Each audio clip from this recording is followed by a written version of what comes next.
तो भगवान श्री गणेश का नाम लेते हुए हम आज के इस सेशन को स्टार्ट करते हैं।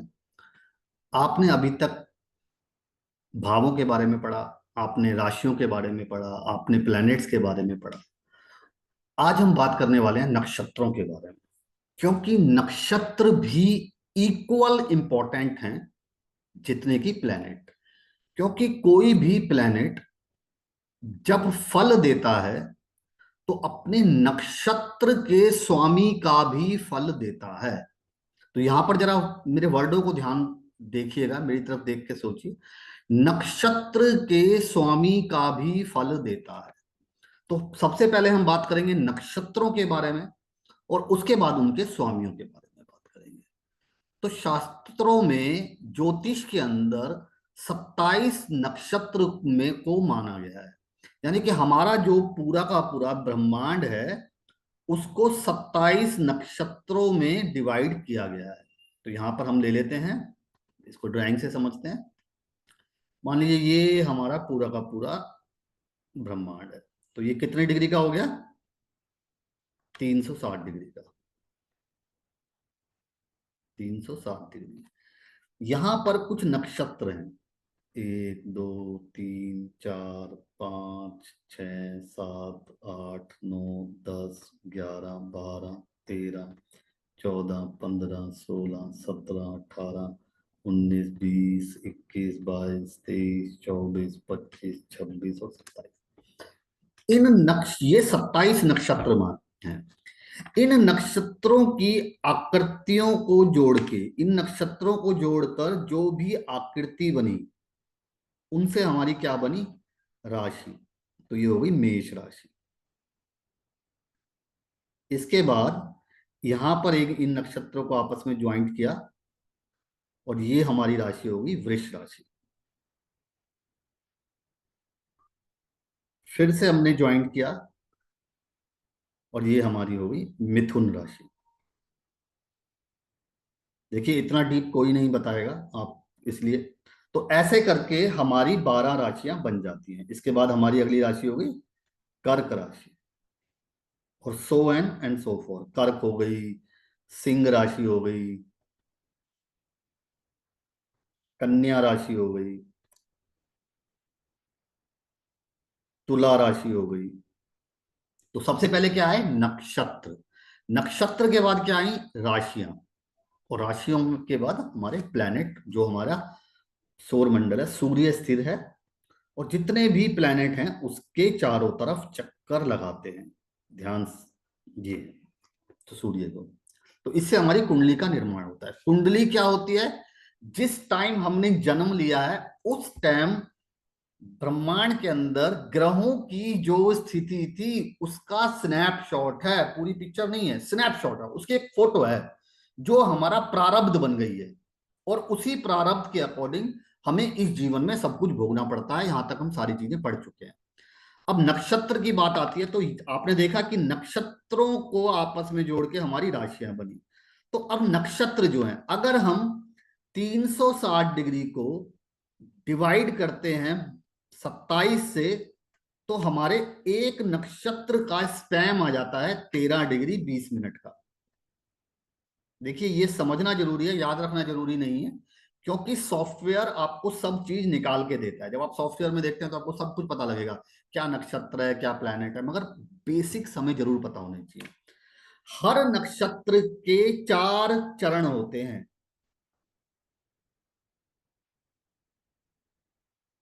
या इन्हें पद भी बोलते हैं। तो एक पद जो होता है वो 3 डिग्री 20 मिनट का हो गया। एक पद 3 डिग्री 20 मिनट का। और राशि का स्पैन कितना माना गया था हमारे में जब हमने फर्स्ट हाउस को देखा था? 30 डिग्री का। 30 डिग्री। तो अब इस 30 डिग्री के अंदर कितने चरण आ पाएंगे? इस 30 डिग्री के अंदर 9 चरण आ पाते हैं। 9 चरण।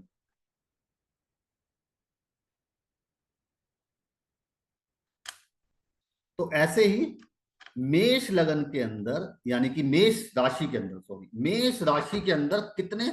अश्वनी,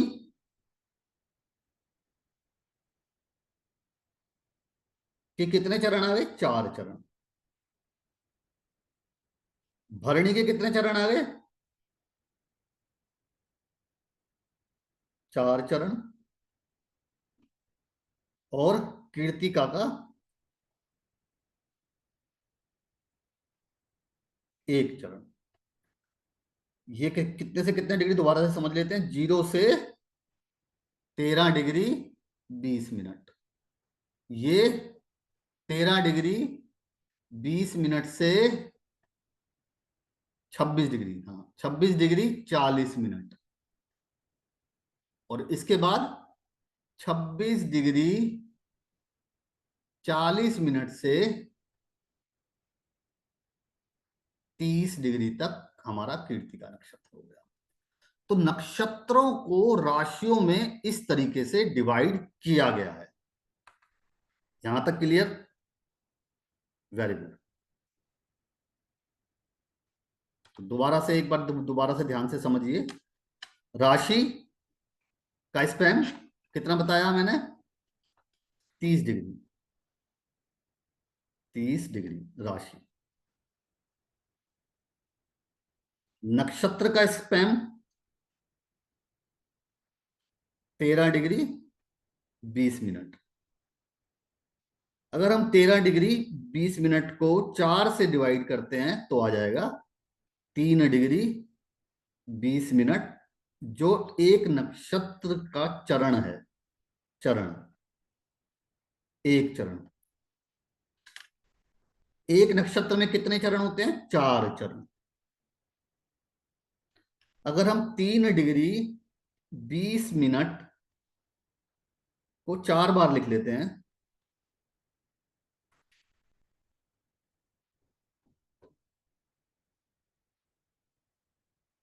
तो क्या आ गया, 20, 20 दूनी 40, 20 या 60, ये 1 मिनट हो गया।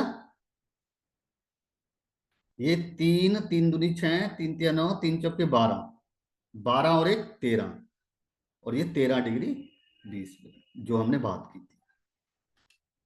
ये तो एक नक्षत्र स्पैन में।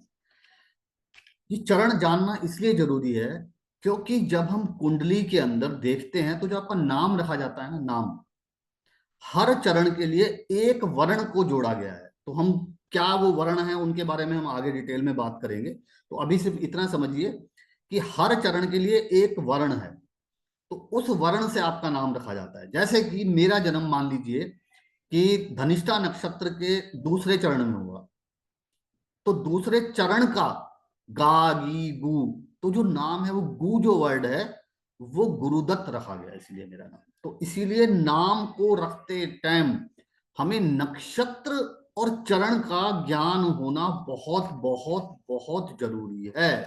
क्योंकि अगर नक्षत्र और चरण के बारे में आपको नहीं पता होगा तो आपको आगे दिक्कतों का सामना करना पड़ सकता है। तो दोबारा से ये हमने यहां तक हम राशियों को समझ गए।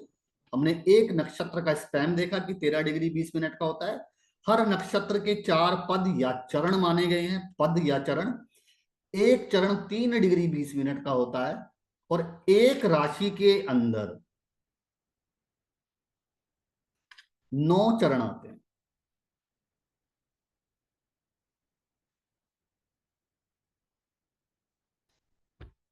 तो मेष राशि के अंदर हमने क्या बात की थी कि अश्वनी का एक चरण, एक चरण कह रहा हूं, अश्वनी के 4 चरण, भरणी के 4 चरण और कीर्तिका का पहला चरण हो जाएगा। तो ये हो गई हमारी मेष राशि के बारे में।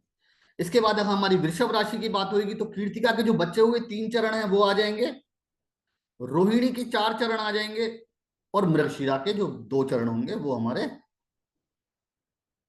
वृष राशि के अंदर आ जाएंगे।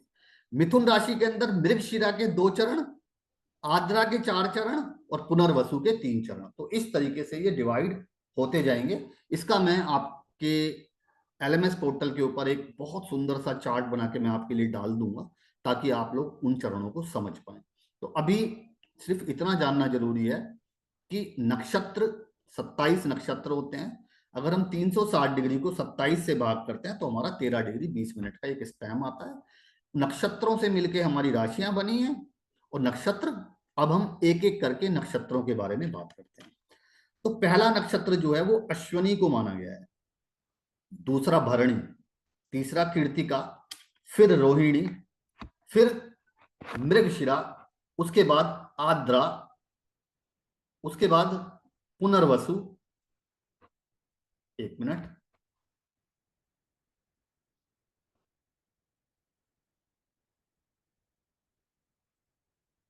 सॉरी मैं जरा स्क्रीन को बड़ा करना भूल गया था। तो पुनर्वसु, आठवां पुष्या, नौवां अश्लेषा, उसके बाद मघा, पूर्व फागुनी, उत्तर फागुनी, हस्त, चित्रा, स्वाति, विशाखा, अनुराधा, ज्येष्ठा, मूल, पूर्वषड़ा, उत्तरषड़ा, स्वर्ण, धनिष्ठा, शतभिषा, पूर्व भद्रपदा, उत्तर भद्रपदा और रेवती। ये 7 नक्षत्र हैं। हर नक्षत्र के लिए एक नक्षत्र स्वामी को अलॉट किया गया है। तो हर नक्षत्र के लिए एक नक्षत्र का स्वामी माना गया है। तो स्वामी किस तरीके से अलॉट किए गए हैं? सेम, अश्वनी के लिए केतु, क्योंकि जो हमारा दशाएं चालू होती हैं वो केतु से चालू होती है, तो अश्वनी के लिए केतु, भरणी के लिए आपको दिखाई दिखाई दे रहा होगा, जरा पढ़ के बताइए, अगर मुंह से बोलिए, गुड, शुक्र। उसके बाद कृत्तिका के लिए सूर्य 4 नंबर, रोहिणी के लिए चंद्र 5 नंबर, मृगशिरा के लिए मंगल, आद्रा के लिए राहु, पुनर्वसु के लिए गुरु, पुष्य शनि, अश्लेषा बुध।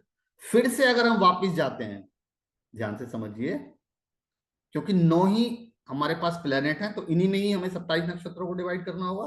तो 1 2 3 4 5 6 7 8 9, फिर 9 के बाद 10वां कौन सा हो गया? केतु, मघा।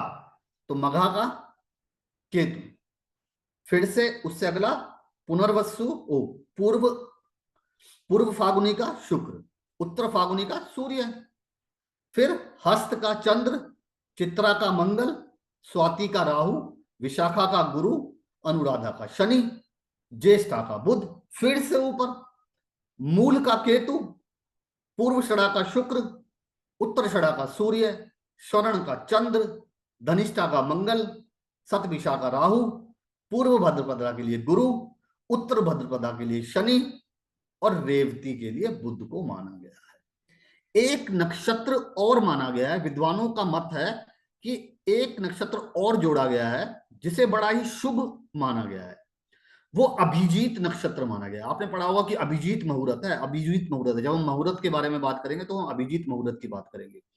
वो अत्यधिक शुभ माना गया है। यह जो अभिजीत नक्षत्र है, ये उत्तरषड़ा नक्षत्र का चतुर्थ पद और स्वर्ण नक्षत्र की प्रथम 4 घटी से मिलकर बना है। तो घटी, इन सब बारों में हम और आगे डिटेल में बात करने वाले हैं।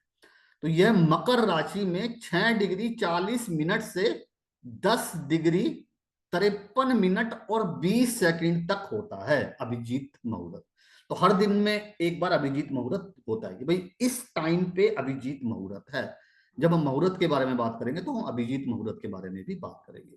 तो ये था आपका नक्षत्रों के बारे में। कितने नक्षत्र बताए? 27 नक्षत्र अभिजीत को छोड़ के।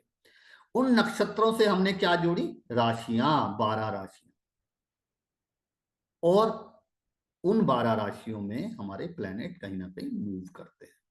तो ये था हमारा नक्षत्रों के बारे में। तो ये जो चीजें हैं जो मैं पढ़ा रहा हूं, ये आपको सॉफ्टवेयर के ऊपर मिल जाएंगी। आप कोई भी सॉफ्टवेयर यूज कर सकते हैं। मेरे हिसाब से अभी आप मोबाइल का सॉफ्टवेयर यूज कीजिए, बहुत ज्यादा पैसा इन्वेस्ट मत कीजिए। तो मोबाइल के ऊपर एक ऐप है ज्योतिषा ऐप, उसका मैं एक डेमो बना के डाल दूंगा। उस ऐप को यूज कीजिए, बहुत बढ़िया ऐप है, फ्री ऐप है। आप उस ऐप को डाउनलोड कीजिए अपने मोबाइल के अंदर, ज्योतिषा ऐप। प्ले स्टोर पे देख लेना, ज्योतिषा ऐप के नाम से है, उसको देख लेना। उसके मैं जो सॉफ्टवेयर को हम जो यूज करने वाले हैं, हम पराशरा सॉफ्टवेयर को यूज करने वाले हैं। तो अभी पराशरा लेने की आप लोगों को जरूरत नहीं है, अभी आप ज्योतिष ऐप का यूज कीजिए। तो अब आते हैं हम दोबारा से कुंडली के तरफ। तो कुंडली में लगभग लगभग हमने सारी चीजें सीख ली। अभी डिग्रीज रह गई हैं, अभी हम डिग्रीज के बारे में और बात करने वाले हैं आज के इस सेशन के अंदर। तो सबसे पहले हमने भावों के बारे में पढ़ा, उसके बाद हमने प्लैनेट्स के बारे में पढ़ा, उसके बाद हमने राशियों के बारे में पढ़ा, और आज हमने बात करी कि हर प्लेनेट किसी ना किसी नक्षत्र के अंदर होता है, जैसे यह अनुराधा नक्षत्र के अंदर है। चंद्रमा है वो सतभिषा नक्षत्र के अंदर है। राहु जो है वो पूर्व भाद्रपदा नक्षत्र के अंदर है। शनि जो है वो उत्तर भाद्रपदा नक्षत्र के अंदर है। केतु जो है वो पूर्व फाल्गुनी नक्षत्र के अंदर है। सूर्य जो है वो भी पूर्व फाल्गुनी नक्षत्र के अंदर है। बुध जो है वो भी पूर्व फाल्गुनी नक्षत्र के अंदर है। शुक्र जो है वो अश्लेषा नक्षत्र के अंदर है। गुरु जो है वो पुनर्वसु नक्षत्र के अंदर है। मंगल जो है वो चित्रा नक्षत्र के अंदर है। और इनके स्वामी भी आपको सॉफ्टवेयर में पता लग जाएंगे। अब हम जो बात करने वाले हैं, हम बात करने वाले हैं लगन और राशि के बारे में। जब आप कुंडली का निर्माण करते हैं तो आपको कैसे बोलना है? आपको बोलना है कि आपकी जो कुंडली है, जैसे ये जो सामने कुंडली दिखाई दे रही है, ये वृश्चिक लगन की कुंडली है, स्कॉर्पियो वृश्चिक लगन की कुंडली है। तो हम बोलेंगे कि आपका जो लगन है वो वृश्चिक है। जो राशि है, दोबारा से, वो है कुंभ। चंद्रमा जिस राशि के अंदर होगा वो आपकी राशि कहलाएगी, कुंभ। तो आप अपनी अपनी कुंडलियों में देखिएगा कि आपका चंद्रमा किस राशि के अंदर है, तो वो आपकी चंद्र राशि कहलाती है। तो राशि राशि कौन सी है? कुंभ है। और चंद्रमा कौन से नक्षत्र के अंदर है? सतभिषा नक्षत्र के अंदर है। सतभिषा नक्षत्र किस ग्रह के अंडर में आता है? तो यहां पर हम सतभिषा नक्षत्र के अंदर गए। सतभिषा हमने यहां पर देखा कि ये राहु के इसका स्वामी है। तो इस व्यक्ति के जीवन की जो दशाओं की शुरुआत होगी वो राहु से होगी। चंद्रमा ही डिसाइड करता है कि हमारे जीवन की दशाएं किस तरीके से चलेंगी। यानी कि चंद्रमा के ऊपर इतनी पावर है, चंद्रमा से ही डिसाइड होता है कि भाई हमारी जो दशाएं हैं वो किस हिसाब से चलने वाली हैं। इसमें हम विंशोत्तरी दशा की बात करेंगे। तो विंशोत्तरी दशा को चंद्रमा डिसाइड करता है। चंद्रमा जिस नक्षत्र में होता है उस नक्षत्र का जो स्वामी होता है वो आपके जीवन की पहली दशा मानी जाती है, और उसके बाद वही क्रम चलता रहता है। तो इस व्यक्ति के केस में इसकी जो पहली दशा होगी वो होगी राहु की। दूसरी दशा होगी वो इसकी गुरु की होगी। तीसरी दशा शनि की। उसके बाद कौन सी दशा आएगी? बुध की। उसके बाद केतु की दशा आएगी इसके जीवन में। उसके बाद शुक्र की दशा आएगी इसके जीवन में। उसके बाद सूर्य की दशा आएगी इसके जीवन में। और उसके बाद चंद्र की दशा आएगी इसके जीवन में। और उसके बाद मंगल की दशा आएगी इसके जीवन में। दशा चक्र हमेशा ये ही चलेगा इसी तरीके से। तो पहली दशा, जहां पर चंद्रमा होगा वहां से आपकी दशा का चक्र स्टार्ट होगा, और उसके बाद उसी तरीके से चक्र चलता रहेगा। तो दोबारा से एक बार समझते हैं। दशाएं 120 वर्ष की मानी गई है। तो अभी हम दशाओं के बारे में थोड़ा सा पढ़ने वाले हैं कि दशाएं कितने वर्ष की मानी गई हैं। तो इसको जरा रिमूव कर देते हैं।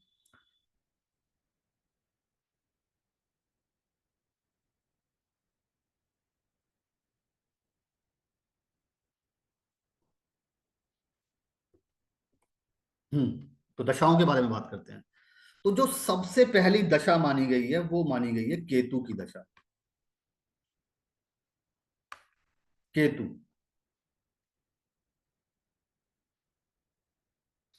उसके बाद दशा होगी शुक्र की आएगी।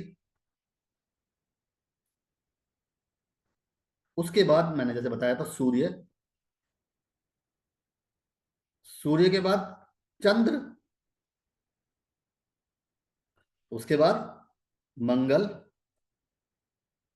उसके बाद राहु। उसके बाद गुरु। उसके बाद शनि। और उसके बाद बुध। बुध। तो ये होगी 9 दशाएं। 1 दो, तीन, चार, पाँच, छ, सात, आठ और नौ। फिर से, चंद्रमा जिस नक्षत्र में होगा उस नक्षत्र के स्वामी के अकॉर्डिंग हमारी दशाओं का निर्धारण होगा। दशाएं मिलेंगी हमें हमारे जीवन में भोगने के लिए। मनुष्य का जो जीवन काल माना गया है 120 वर्ष की दशाएं मानी गई है। 120 वर्ष की, 120 वर्ष। तो हर प्लेनेट को दशाओं का एक क्रम दिया है। क्या दिया है? शुक्र की जो दशा मानी जाती है वो 7 साल की मानी जाती है। 7 वर्ष की दशा होती है।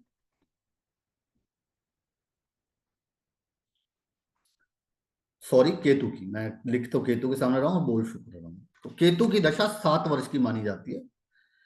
शुक्र की दशा सबसे बड़ी दशा होती है 20 वर्ष की। सूर्य की दशा का स्पैम सबसे कम माना गया है 5 वर्ष। चंद्रमा की दशा 10 वर्ष की मानी गई है, टाइम दिया गया है। इसके बाद मंगल की दशा को माना गया है हमारा 7 वर्ष के लिए। राहु की दशा बहुत बड़ी है, 18 वर्ष के लिए।